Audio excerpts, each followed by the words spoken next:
The NBA Finals matchups are set, and we are less than 24 hours away from tip-off between the Golden State Warriors and the Boston Celtics.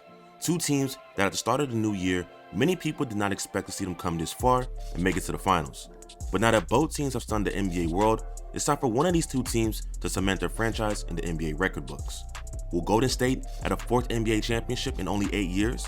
Or will the Boston Celtics add another championship with the 17 other trophies they've won in Beantown? Regardless of who wins, the pressure is on, and many players can add to their amazing legacies or begin to create their own stories. So in this video, we're going to take a look at what winning the 2022 NBA Finals means for both teams' legacies, and how we should view these players afterwards. Be sure to drop a like and subscribe to the channel. Let's get right into the video. If the Golden State Warriors were to win this year's NBA championship, then this would clearly cement the Steph Curry, Draymond Green, and Klay Thompson Warrior era of basketball as one of the greatest dynasties of all time. 6 trips to the finals in 8 years is not something to just ignore. If you remove the 90s Bulls led by Michael Jordan that went 6-0 in the finals, the Warriors are in the same conversation of legendary dynasties with the likes of the 80s LA Lakers and 80s Boston Celtics, and even the Tim Duncan San Antonio Spurs era. I'm not debating which dynasty is above the other, but to not acknowledge what the boys in the Bay have accomplished in this era of basketball with much more talent would be arbitrary. The Magic Lakers won 5 in 10 years, the Bird Celtics won 3 in 6 years, and the longevity of the Tim Duncan Spurs won 5 in 16 years.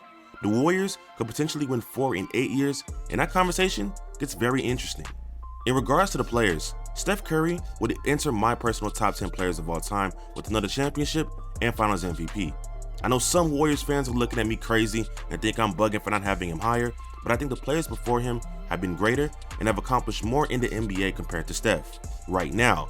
That's not to say he can't end his career higher, because Steph still has some time left on the clock on his career. But with 4 rings and 2 MVPs, Steph would sit amongst the greats who have ever played this sport.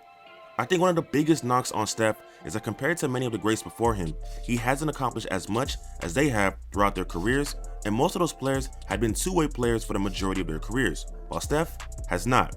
However, at only 6'3", I can't think of another player who has impacted the game on a worldwide level through their offensive ability, in which Steph's case is his shooting ability, making him the greatest shooter of all time, and can change how the game is played today.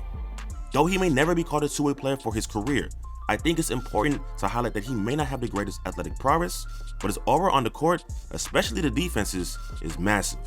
Klay Thompson and Draymond Green only add to the world-class resumes with another championship.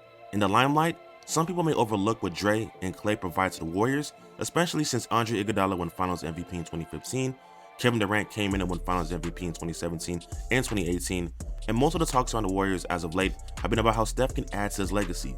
But Klay and Dre have been the exemplary guys you'd want to go to war with.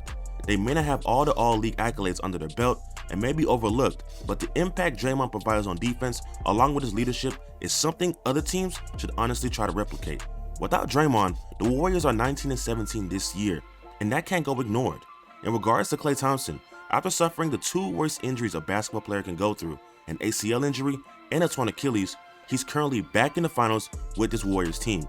He may not end up as a top 5 shooting guard of all time, but he's a top 5 shooter of all time and arguably the best off-ball player I've ever witnessed in watching basketball. The unselfishness, the determination to be better after a bad play, and the ability to unlock Game 6 Klay makes Klay Thompson a first ballot Hall of Famer when it's all said and done. In regards to the younger guys on the roster, Andrew Wiggins winning an NBA title would make his career one of the most interesting careers to see develop since he was drafted number 1 overall in 2014. From disappointment among league executives and Minnesota fans, the fact that Wiggins was able to turn his career around in Golden State shows the development of the Golden State Warriors staff in the work of getting the most out of their players in their uniforms, and Wiggins in their franchise, and Wiggins tapping into the two-way player we thought he could be. Younger players like Gary Payton II, Jordan Poole, and rookies like Jonathan Kuminga and Moses Moody, winning a ring so early in your career can do so much for a young player that it allows them to play much more freely and confident for the rest of their careers. And with the immense talent that these players have, it will only bode well for the future of the Golden State Warriors. If the Boston Celtics were to win the NBA Finals, it would be one of the greatest turnarounds by a team in NBA history.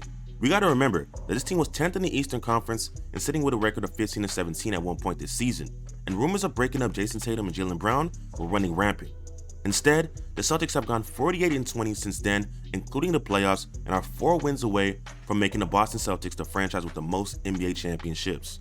We have to give some credit to Coach Ime Udoka, who in his very first year as head coach has the Celtics in the finals, an achievement this franchise has been trying to get since 2017 with the rookie Jaylen Brown.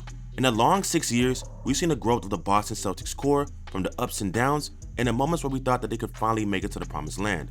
A championship in Boston would also resonate with the entire league that the era of buying a championship may not be the route needed to win it all.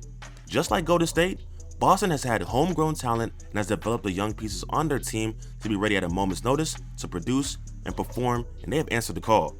Jason Tatum has played against some of the top talent in the playoffs over his 5-year career that includes 68 playoff games so far. He's gone through the ringer of winning Game 7s and losing a Game 7 as well, and the guy has only gotten better. A ring would put Tatum in the conversation as a top 10 player in the NBA right now, and it lets the entire world know of one of the young stars that can carry the torch for years to come. The offensive toolset has been there. We knew what Tatum could do coming out of Duke when he was drafted back in 2017, but the arrival of two-way Tatum has changed how I viewed him and has become one of the better two-way players in the game right now, while being a much better playmaker as well. The same could be said about Jaylen Brown, who was drafted in 2016 and has been in Boston ever since.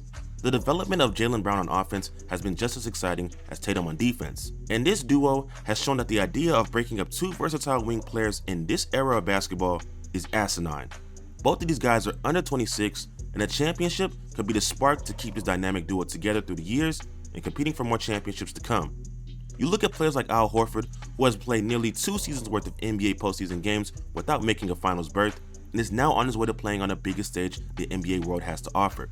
He may not be a Hall of Fame lock, but a ring will be a cherry on top to a very impressive and consistent NBA career. And lastly, Marcus Smart may not be the best offensive player we've ever seen on the Celtics, but he's one of the most hardworking and the heart of this team. Since 2014 when he was drafted, Smart has proven to do the dirty work and be a connector piece for the Celtics over the past 8 years. And winning the Defensive Player of the Year award this year just shows how important he is to this team that loves to play defense. Smart basically represents how the Boston Celtics have had to drive from the bottom all the way up over the past few years to gain the respect and recognition in the league, and they're currently on the verge of reaping the fruits of their labor. What do you guys think? Which team or player do you want to see win the NBA Finals this year, and why? Let me know in the comment section. If you enjoyed the video, leave a like and subscribe if you're new, and be sure to turn that post notification bell on so you never miss a video. Until next time, stay on beat.